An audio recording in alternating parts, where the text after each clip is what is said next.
Today we're in the office of the IT department and the office of Ryan Preble, who is the director. Ryan, it's good to see you. Hey, good to see you. Appreciate you taking time to talk to us now. IT, information technology.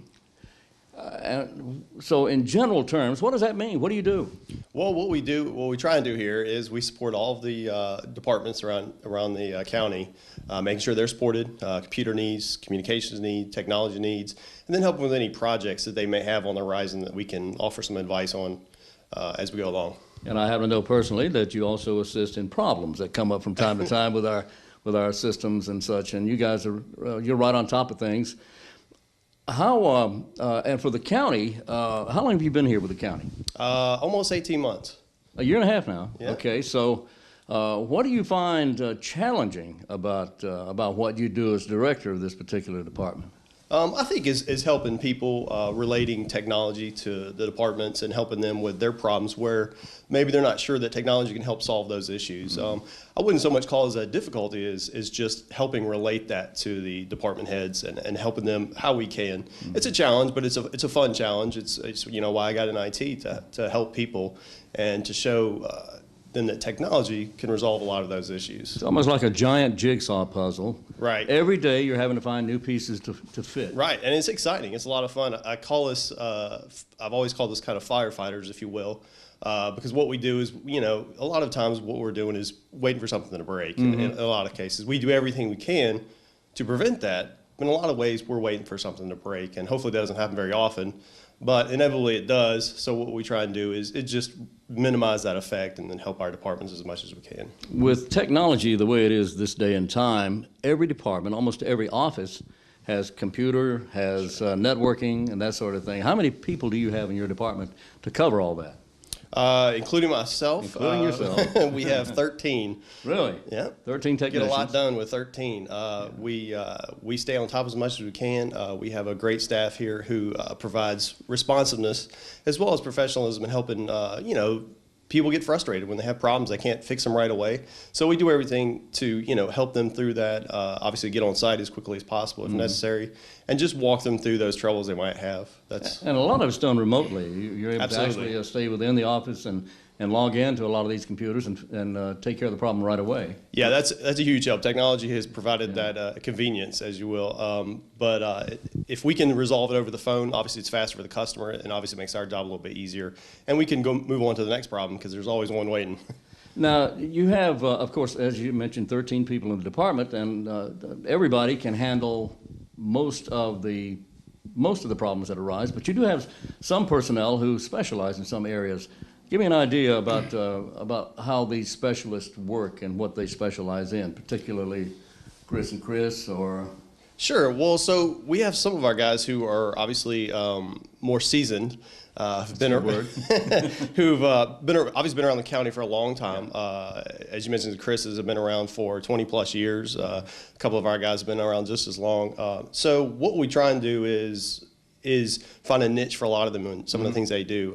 For example, one of our guys handles a lot of our projects, our IT projects. One, for example, being the convention center, and he, from an IT standpoint, is a project manager for that, and he and I work closely together on getting things resolved, making sure everything's on top of, everything is getting done on time, staying on deadline, of course, and obviously within the budget. And then we have some other guys who handle larger issues, new implementations, upgrades to countywide software, things like that, where it has a more broad effect on what we're doing. So that's kind of what they do in a nutshell. So you have guys who specialize in software, and then others who are better with hardware.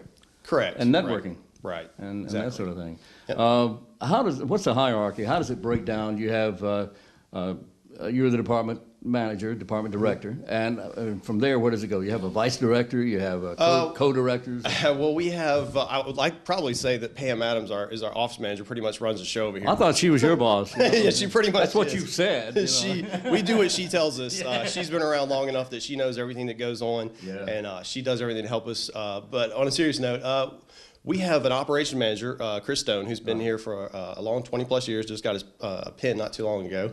And he helps out with so many things, provides support, and obviously he provides a historical piece of that a lot of folks, you know, can't know about. And We also have Chris Cowan, who's our system engineer. He handles a lot of our projects, like I was speaking about before. Giorgio Christef is our technical services supervisor. He handles pretty much everything else. He and I work pretty closely together, putting out fires like we talked about, and making sure the staff are, pointing in the right direction. And we have, as you know, we have a IT member in the Sheriff's Department, Justin Jones. We have an individual that works, Bill Coffey, that works in the library. So we have a great staff, do a lot of good work, and they work well together, and that's the most important thing. Yeah. Let's turn to the Maxwell Center that you mentioned just a moment ago, the Ag Center. Tell us about how that will come along and what we'll be able to see IT-wise at the Maxwell Center. Absolutely. It's an exciting project for everybody, really. But from a technology standpoint, we're putting a lot of pieces in place that we've never used before. And I think one of the things we're looking to do is we're building the immersion room, which is going to be coming along here shortly. And I've heard a lot about that. What is the immersion room? What is that? So the immersion room is something that came out of a conversation when we started talking about the convention center long ago. And myself, Bill Pate, Joe Daughtry, and George Wood went to NC State Library and the Hunt Library and saw, if you get a chance, their Pearl immersion room. And that was kind of how we got started with that. And it is really something we wanted to try and do here. And what it is essentially a video wall of a bunch of screens. to put it basically, is that it's what we can do is we can provide video content, obviously pictures as well. James Wade, our general manager, is looking at some other applications we can use it for. Weddings, things like that, boat shows, those types of things.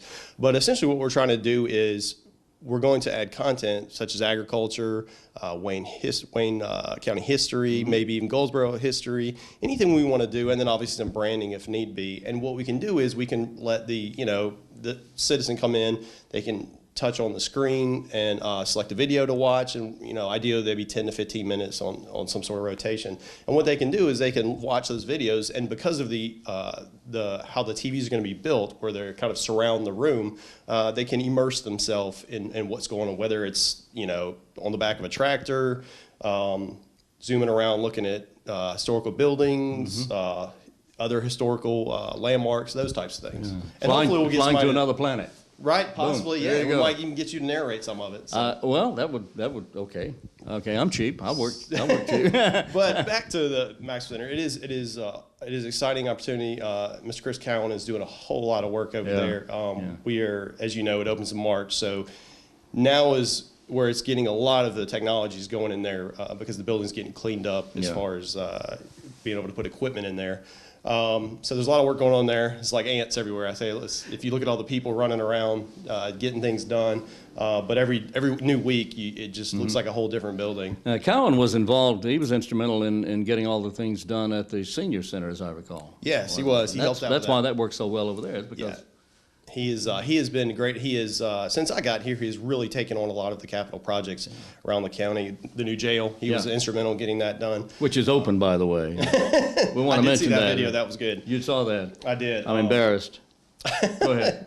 But no, he has championed a lot of those projects and then helped see us through. Yeah. And he's definitely been a help because he's been here 20 years. So he knows, and he's done a lot of great work on these projects, and you can definitely lean on him to take care of those. Okay, I kept hearing about the loop here as the new Maxwell Center was coming into fruition. Not a racetrack. Not a racetrack. No, it's just another kind of a loop. Tell me about that. What was that all about? So what we've done as we've moved forward is putting what's called a fiber loop in the county.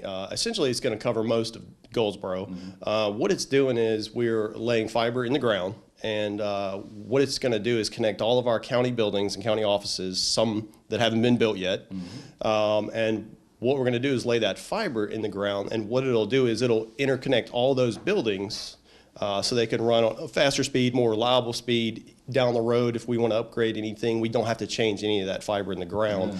And so what it'll do is it'll provide a level of redundancy in case, weather, as always, we have issues with weather. If we have issues with that, then we have a path back to the building. So we basically essentially have two paths back to our county network. So this loop will actually connect the Maxwell Center, the new detention center, the new any Eventually new the 911 center. Yeah. exactly the new 911 center, and any facilities or buildings that, as you mentioned, have not yet been built, including anything to do with the sheriff's office and the courthouse. Exactly.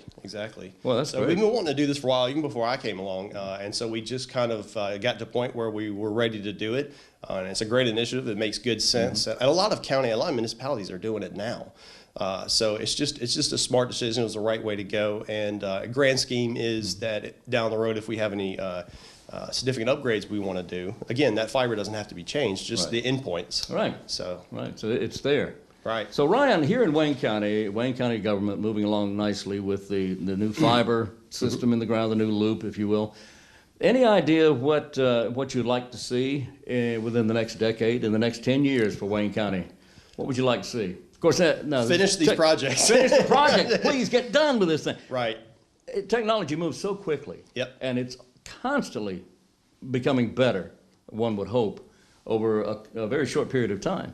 So I know 10 years is like 100 years in human years, but what would you like to see in the next long time? I got you. Well, as you said, technology is moving really fast. Yeah. It's hard to really predict where we're going to be in, It is. especially 10 years, much less 1 year. Yeah.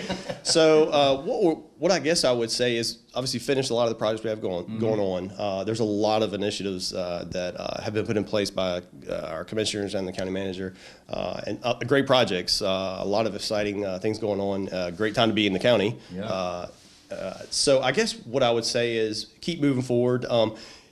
Any time with technology, you talk about when you get stagnant, that's a bad thing. Always looking forward, and that's part of my job. But it also is working with our county manager and making sure that what we're doing long term is moving forward with technology, looking for new ways to innovate, helping our departments, making it easier for our services, available services for our residents, those types of things. But really I think the key thing there is just not being stagnant, always looking for that innovation that's going to help make everybody's not only job easier, but life easier. Well, you're close to the industry, the IT, the technology industry, and for the average person on the street, they probably don't think about this, but as close to it as you are, what would you like to see, not necessarily for the county, but what would you like to see for the betterment of humankind in technology over the next, flying cars, flying televisions, what would you like to see? Well, I would say that I've been talking about this for years, and I'm one of the things that we are really starting to move towards is ebooks for school. I do think I know that's become a current topic with the commissioners, but I help out with my son's school now, and I've always been preaching for us to go to ebooks because the cost is relatively the same, and there's a solution there for providing like those devices. The kids, and all the kids know how to use all that stuff. Sure they do. So before they're born, they know how to do all I tell you what, my son could show you a thing or two with devices, but in all seriousness, I do think that is the future. A lot of larger cities and towns are doing that now, and I think as we move forward, we have that open broadband initiative. I think that's a good way to enable that. So replacing textbooks. Yes, Old technology. Yeah, it's a way to go, and it makes it a lot easier on kids, and it might actually help them, long term with it. If they're at home working on things, they can do that. And this is what they are accustomed to nowadays because they're born into that. Right. Now, exactly. people my age, we used chisel and tablet, right? Possibly. And I still have my chisel at home. As a Do you? matter of fact, I'm a chiseler. Got it framed? Yeah, it's framed. Yeah, this belonged to what's his name. But I can understand that, and my guess is you're probably right. We're going to be going to that sooner than expected. Right. It's coming. It is. It certainly is. It's coming. So it's an exciting thing. Yeah. Right. Now tell me about Ryan Preble. Let's change the tone here just a little bit. Where's home for you? Where are you from, son? I'm originally from Mobile, Alabama. Mobile, Alabama. Yeah. I love that town. That's a nice city, man. I love it. Great place to raise a family.